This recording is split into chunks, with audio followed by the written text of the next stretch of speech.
Hey guys, it's actually been quite a while, hasn't it?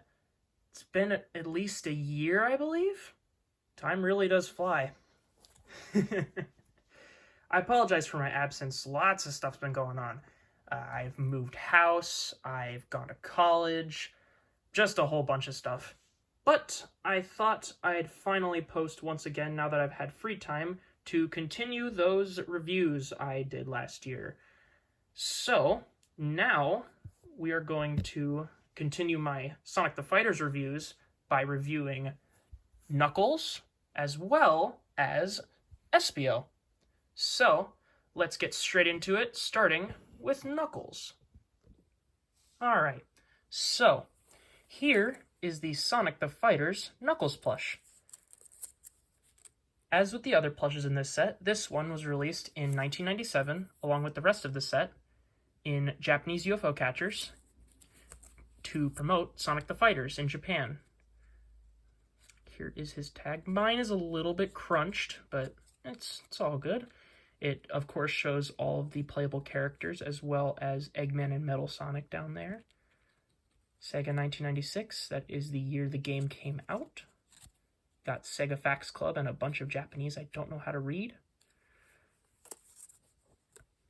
Knuckles here stands at about 10 inches tall, just like all the other plushes in the set. What's nice, though, is that he is still properly scaled. Here is Sonic, and as you can see, kind of, his muzzle is still taller than Sonic's. Let me see if I can angle the camera up. There you go. His muzzle does reach taller than Sonic's, and yeah, so that means Knuckles is indeed taller than Sonic here. Accuracy. I love it. Anywho, Sonic put away. Knuckles, just like the rest of the set, has some nice plastic eyes. It's nice. He has a big ol' schnauzer right here. It's pointed at the end, which is accurate. His mouth is made out of some nice brown embroidery thread. It looks kind of derpy, but I believe that's just my plush. He has his nice gold hang string, which is very flimsy and should definitely not be hung up. His fists, while being pretty small, are still pretty nice. He has his spiked knuckles. They are flat. His body is surprisingly plump, even though Knuckles is supposed to be more fit than most of the other Sonic characters. And he does have his crescent moon, which on mine it actually looks quite nice. I know that on some Knuckles plushes, like the Sonic Adventure plush, it can be kind of jagged sometimes. So I'm glad that mine's pretty nice. His arms and legs are a little bit stubby, especially his arms. They are considerably tiny. But I think it works with the style. He has all of his dreads, and they are all patterned exceptionally well. I really, really like the dread design on this plush. His shoes are pretty nice. I love the yellow stripe on it. It's not like one big square on the back. It actually has like that curve to it. It's really nice. He unfortunately doesn't have bolts on his plate here, but I do not believe the plush ever came with that, so it's not like it's missing anything. And the soles of his shoes are gray. He has his nice hook-like tail, which is also patterned very well. That is also where the tag hangs off of. Final thoughts on Knuckles. Another fantastic plush in this set. He is unfortunately a little bit more pricey than the other characters. I will admit I kind of regret the price I paid for mine, but I am very, very happy to have him regardless. So, now that Knuckles is out of the way, let's move on to Espio. Alright, I ain't even gonna lie to you guys. This one is probably one of my favorites. The Sonic the Fighters Espio plush. This guy is almost like a time capsule of sorts. It's a design that's almost never used anymore because this guy exists. Modern Espio. And I believe Sega has some sort of mandate where the Chaotix can't appear in Classic anymore because they have modern designs. It's really funky.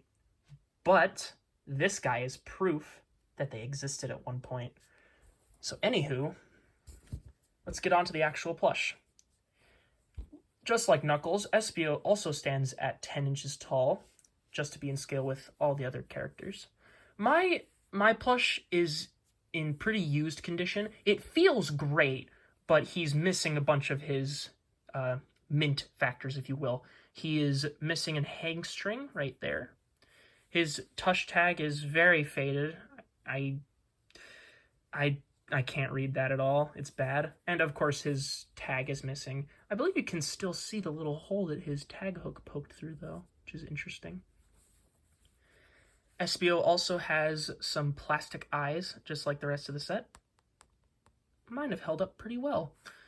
He has his nice yellow horn up in the front. It's a little bit stubby, not very pointy, but I think it's still nice. He, just like Knuckles and most of the other plushes in the set, he has a mouth made up of brown embroidery, which is done up very well. I guess these are his spikes. They're done the same way as Metal Sonic, which they're honestly done much better here. I love this so much. He's got his giant brow, which extends all the way across his face, and it's done very, very well. I will say, Espio looks the best from the side, and then just the absolute worst from the front. This guy cracks me up. His body is not as plump as Knuckles, which is interesting to see. He has his heart-shaped chest right here. It's done up very well.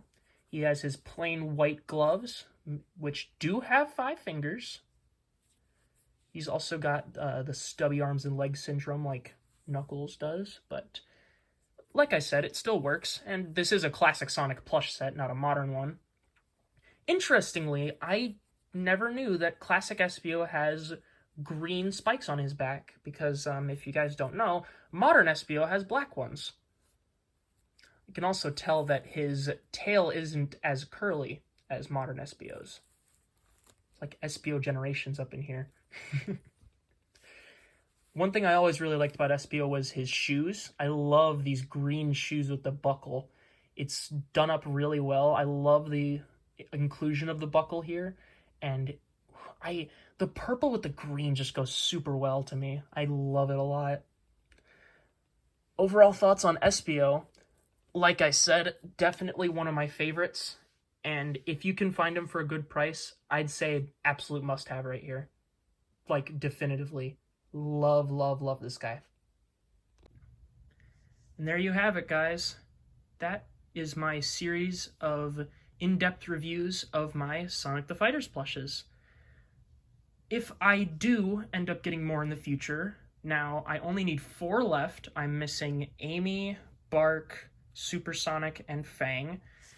If I do end up getting any of them, I will, of course, upload reviews of them on my channel.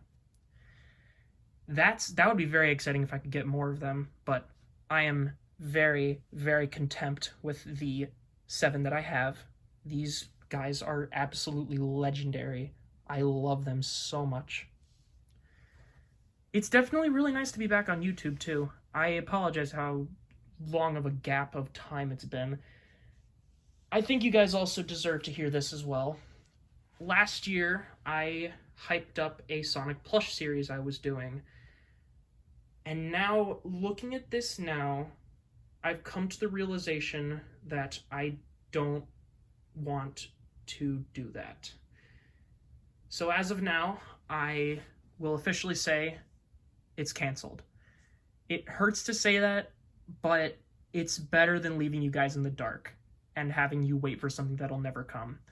I apologize for getting you guys super hyped up for that, but what I will say is I am going to try my best to keep up with my YouTube channel.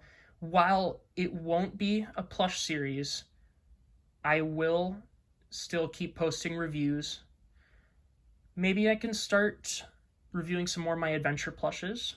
I can even start reviewing some more of the Jack-specific figures that have been coming out recently. They have been like rapid fire recently. It's insane. And of course, if you guys have any suggestions of what you guys would want me to review next, definitely let me know in the comments down below.